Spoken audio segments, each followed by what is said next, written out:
Students grade 10 आज हम कर रहे हैं बायो का जो चैप्टर का थोड़ा लास्ट में आ चुके हैं और ये है पेज नंबर 64। कल के लेक्चर सारे कंटिन्यू करते हैं। Bicep is a flexor muscle on the front of the upper arm bone. आप यहाँ पे देख सकते हैं,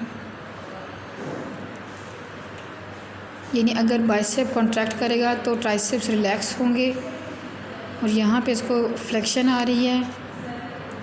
इस तरह से जब उलट होगा, बाइसेप रिलैक्स करेंगे तो ट्राइसेप जो है वो कॉन्ट्रैक्ट कर देंगे, सिकुड़ेंगे, तो उससे एक्सटेंशन यानी अब बाजू सीधा हो जाएगा और इसमें बाजू क्या होगा, ऊपर की तरफ आएगा। तो स्टूडेंट आप इसका रिवर्स एक दूसरे का रिवर्स होंगे। तो बाइसेप क्या है? Bicep is a flexor muscle on the front of the upper arm bone while tricep is an extensor muscle on the back of the arm. तो ये आर्म के बैक पे होते हैं और बाइसेप जो थे वो आर्म के फ्रंट पे होते हैं।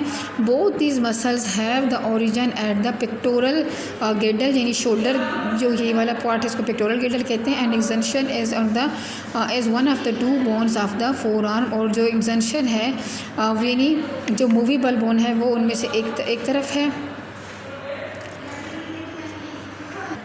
Insertion at one end is pulled upward in the two bones of the forearm when the biceps contract। जब बाइसेप contract होते हैं the forearm जो insertion end है is pulled upward, तो वो ऊपर की तरफ आ जाएगा। It is the flexion of the elbow joint को flexion of the elbow joint कहेंगे।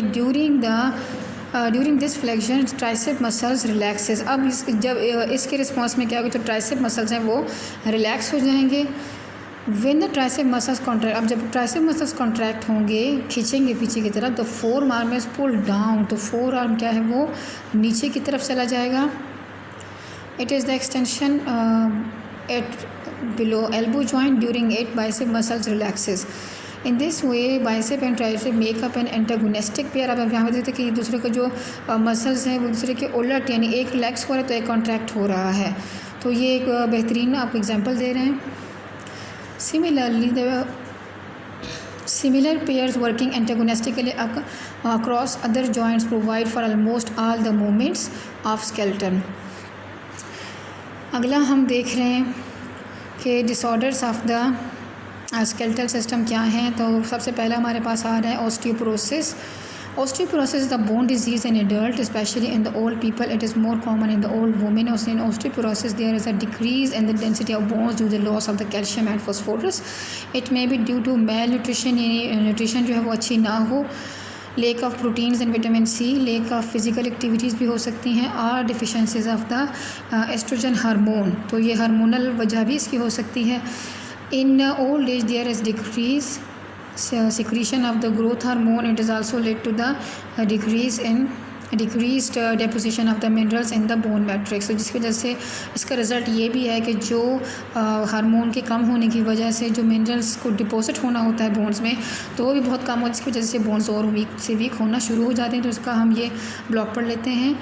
It is one of the function of the estrogen to deposit minerals in bone. अब देखें स्टूडेंट, एस्ट्रोजन हार्मोन का कितना इंपॉर्टेंट फंक्शन है। अगर ये hormone कम हो जाएगा तो डेपोजिशन ऑफ मिनरल्स तो बोन्स में कम होगी, जिससे इनकी स्ट्रॉन्गनेस भी रिड्यूस हो जाएगी। When the reproductive cycles develop stops in females, not enough estrogen is secreted. अगला हमारे पास जो प्रॉब्लम है कि जो बोन से रिलेटेड मसल, तो है arthritis. Arthritis means inflammation in joints.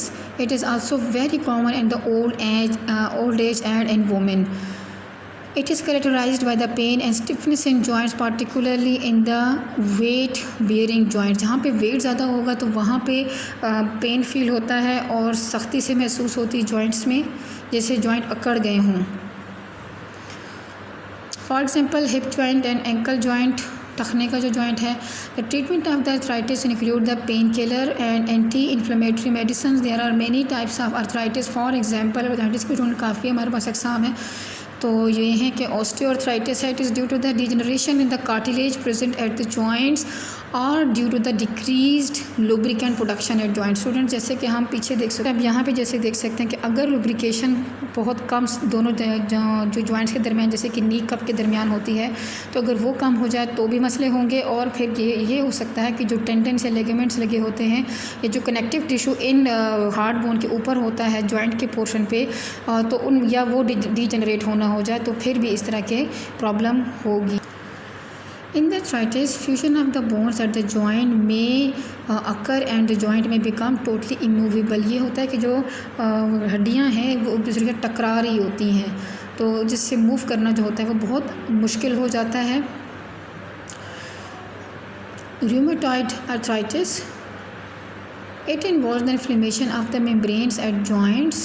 Its symptoms include fatigue, low grade fever, pain and stiffness in joints.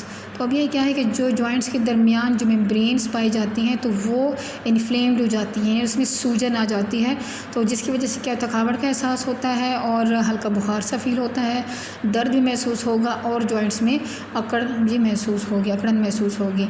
तो गाउट है, it is characterised by the accumulation of the uric acid crystals in the movable joints.